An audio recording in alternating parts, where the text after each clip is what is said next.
Hello everyone and welcome back to the channel. Today's Universalist sermon will be about Jacob wrestling with God. Now this is one of those biblical verses and chapters that if you interpret it if you just interpret it materially and not metaphysically, it doesn't make a whole lot of sense. Jacob would not be able to last against God, of course, in wrestling with him, but also there are deeper ways that God tests us than physical wrestling. So if we think deeply about this verse, then we'll slowly get an idea of what it means in the Bible and what it means for us as human beings. So let me go ahead and read the whole thing. This is going to be Genesis 33 in the King James Bible. Should be on page 27 of the King James Bible, Genesis 33, and then 22 through 32, which you can look up on the internet as well. So let me go ahead and read this, and then we'll get to some points here. So, and he rose up that night and took his 2 wives and his 2 women servants and his 11 sons and passed over the ford Jacob. And he took them and sent them over the brook and sent over what that he had. And Jacob was left alone, and there wrestled a man with him until the breaking of the day. And when he saw that he prevailed not against him, he touched the hollow of his thigh and the hollow of Jacob's he touched the hollow of his thigh, and the hollow of Jacob's thigh was out of joint, and he wrestled with him. 26. And he said, Let me go, for the day breaketh. And he said, I will not let thee go, except thou bless me. 27. And he said unto him, What is thy name? And he said, Jacob. 28. And he said, Thy name shall be called no more Jacob, but Israel. For as a prince hast thou power with God and with men, and hast prevailed. 29. And Jacob asked him, and said, Tell me, I pray thee, thy name. And he said, Wherefore is it that thou dost ask my name? And he blessed him there. 30. And Jacob called the name of the place Peniel, and I have seen God face to face, and my life is preserved. And as he passed over Peniel, the sun rose upon him, and he halted upon his thigh. Therefore the children of Israel eat not of the sinew which shrank, which is upon the hollow of the thigh unto this day, because he touched the hollow of Jacob's thigh in the sinew that shrank. So there's a lot to unpack here. So Jacob wrestling with God is how we wrestle with God every day, trying to bring both our internal materialistic consciousness and desires into alignment with that which we believe, that source which we believe in, God.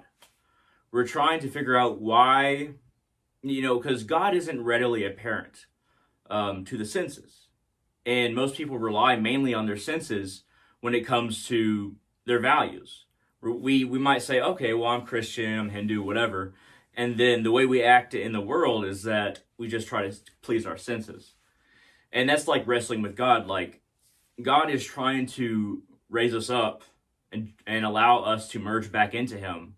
But we constantly try to focus on things that satisfy our more immediate desires, not really having a far off view of where we should go or where we're going. And we become bogged down in this life, very much entrenched in the material of this world and materialistic consciousness, instead of getting beyond that which is readily apparent, but is ultimately the truth. So let's go ahead and go further. So, and just as Jacob became Israel, Israel represents all nations. So in this, I really believe Israel represents all nations. A lot of people are going to disagree with me.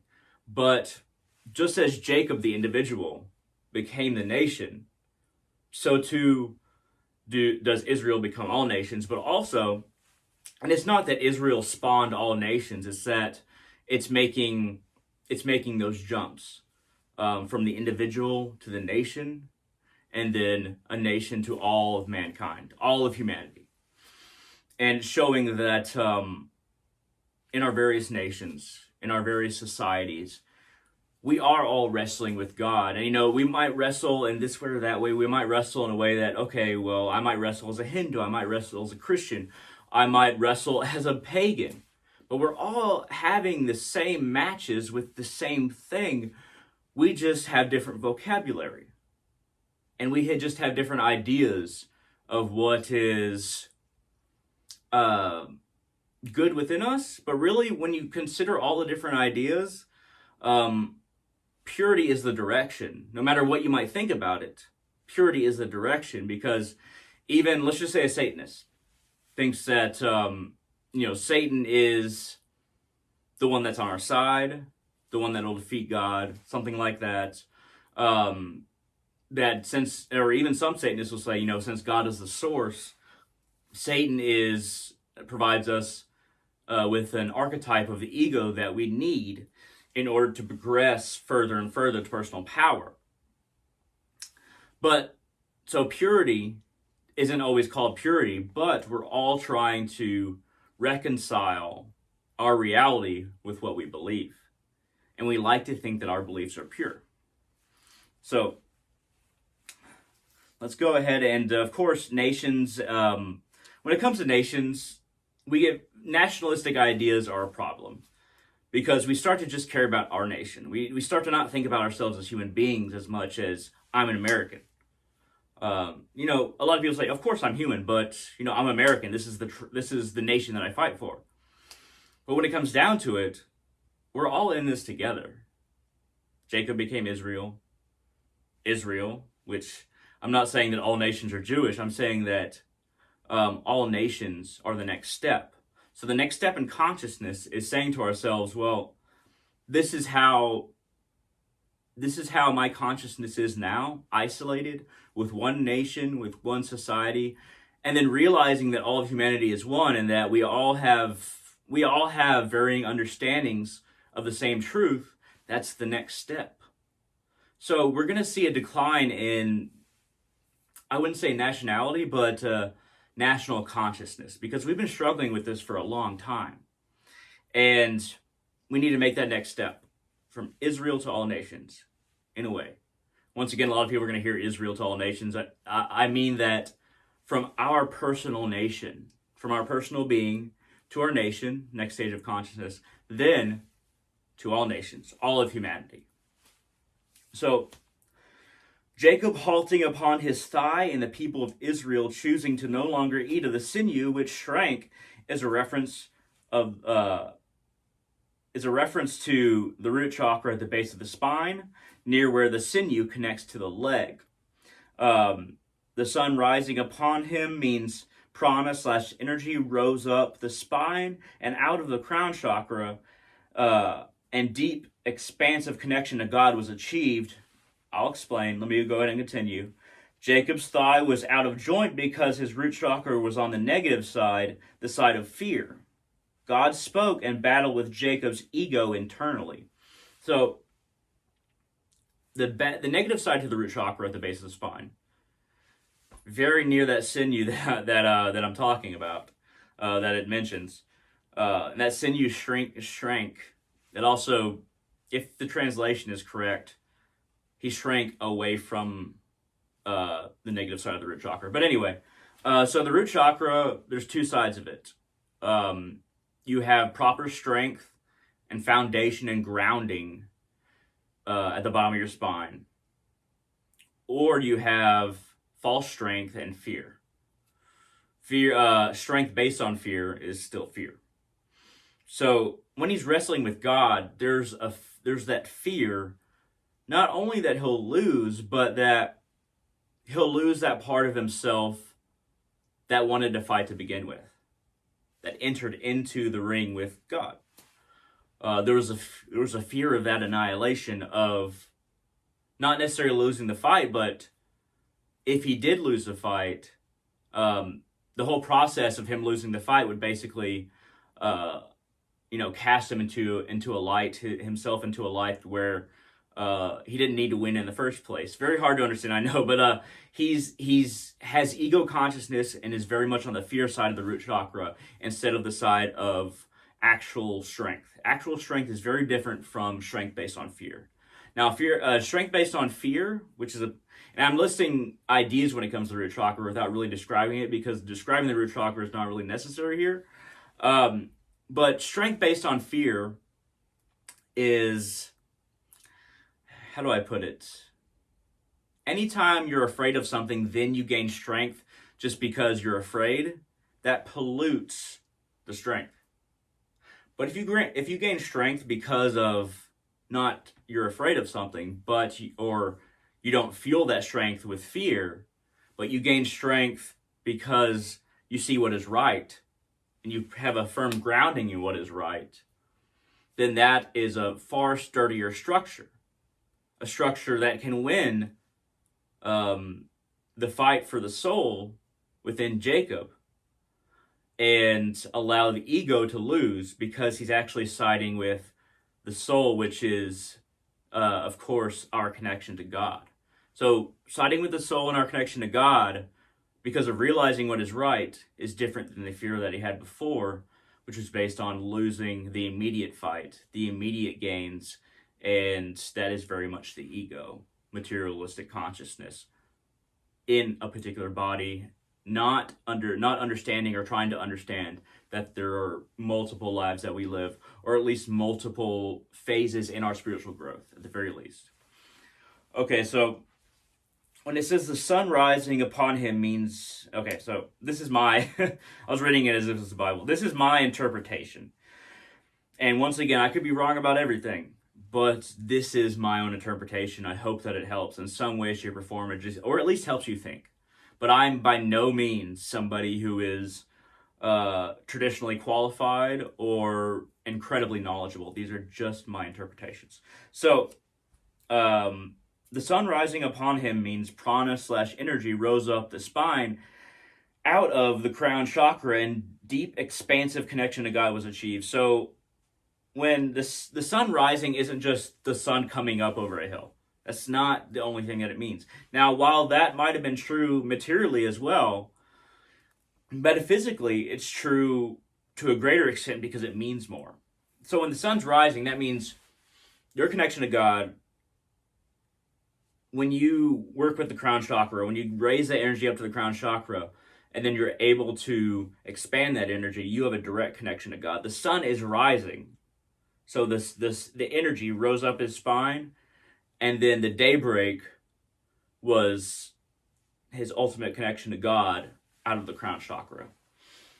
That's what I think it means. And that connection to God is very much like being in night, and then once you achieve that state, it's a new day. It is as drastic a change as, day coming from night, then twilight, from night, then dawn, then completely the sun rising, the sun actually coming up all the way. When that energy comes out out of the crown chakra, it's like there's a new dimension to everything. There's a new illumination. There's a new enlightenment. That's what it means. The sun rising, because the energy rises. And the sun has a very similar energy to us, not materialistically speaking, but the energy of its spirit that is not readily apparent to the eyes. At any rate, here's another couple points that actually goes back a little bit, which, like I talked about, Jacob's root chakra was on the negative side, the side of fear. And then I also covered, I actually wrote down some points that I already covered. God spoke in battle with Jacob's ego internally, so his ego is the one that was the fearful side of the root chakra. And then once he found true strength, then it didn't take him long for the sun to rise and for him to connect completely with God, just as this is really a tale of enlightenment. And it might not even seem that way. That's what's so remarkable about it. But it's plain to me. But maybe I'm wrong, or maybe just a lot of people just don't see it that way. Could be either one. But this is these 1, 2, 3, 4, 5, 6, 7, 8, 9, 10, 11. This segment is remarkable because it describes a journey of enlightenment for Jacob that that didn't even need more than part of a page, but it describes the enlightenment that he had when he wrestled with God. Notice that it doesn't describe the man how he looks. It doesn't say that. It's the reason it doesn't give you a lot of visuals is because this is all happening within Jacob. It doesn't really talk about the man that he's wrestling with at all as far as like the physical appearance, because there is no physical appearance. And once again, we get to the idea, Jacob, the reason the children of Israel don't eat of a particular part of an animal body is because they're taking some of this very literally, though it might have some health benefits. I don't know about that, but they're taking some of this very literally, and it's really unfortunate. And I think the Kabbalah, there's deeper knowledge when working with Kabbalah. It's not just one book, or it's not just books. It's the understanding of creation. It's the understanding of reality, how different planes exist in relation to one another. Jewish mysticism, Kabbalah, that's where you get into understanding things like this.